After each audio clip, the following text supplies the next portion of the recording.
আসসালামু আলাইকুম রহমতুল্লাহ। আলহামদুলিল্লাহ নাহমাদুহু ওয়া নুসাল্লি আলা রাসূলিহিল কারীম, আম্মা বাদ। আল্লাহ সুবহানাহু ওয়া তাআলা সূরা তাওবা 35 এবং 36 নম্বর আয়াতে ইরশাদ করেন, ওয়াল্লাযীনা ইয়াকনিজুনা আয-যাহাবা ওয়াল ফিদ্দা ওয়া লা ইউনফিকুনাহা ফী সাবিলিল্লাহ ফাবাশশিরহুম বিআযাবিন আলীম।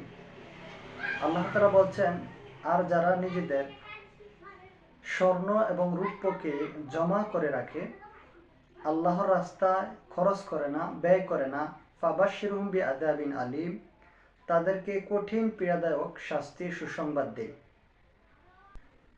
ইয়াউমা ইউহমা আলাইহা ফি নারি জাহান্নামা ফাতুকওয়া বিহা জিবাহুহুম ওয়া জুনুবুহুম ওয়া যুহুরুহুম হাযা মা কানাজতু লিআনফুসিকুম ফাযুকু মা কুনতুম তাকনিজুন।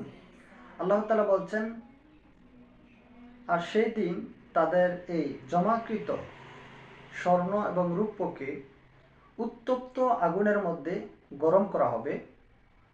অতঃপর তার ললাটে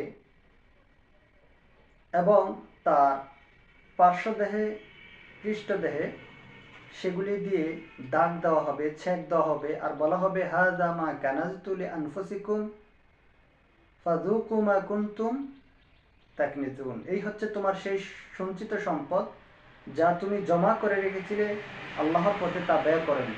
অর্থাৎ আমাদের জমাকৃত স্বর্ণ এবং রূপ্য সেগুলোকে গরম করে উত্তপ্ত আগুনের মধ্যে, জাহান্নামের আগুনের মধ্যে গরম করে, অতঃপর আমাদের যেই কপাল, তারপর পৃষ্ঠদেহে এবং পিঠে, এগুলোর মধ্যে দাগ দেওয়া হবে, ছেক দেওয়া হবে, আর বলা হবে, এই হচ্ছে তোমার সেই সঞ্চিত সম্পদ, যা তোমরা জমা করে রেখেছিলে, সেগুলি তোমরা আল্লাহর পথে ব্যয় করনি, অর্থাৎ যাকাত দাওনি।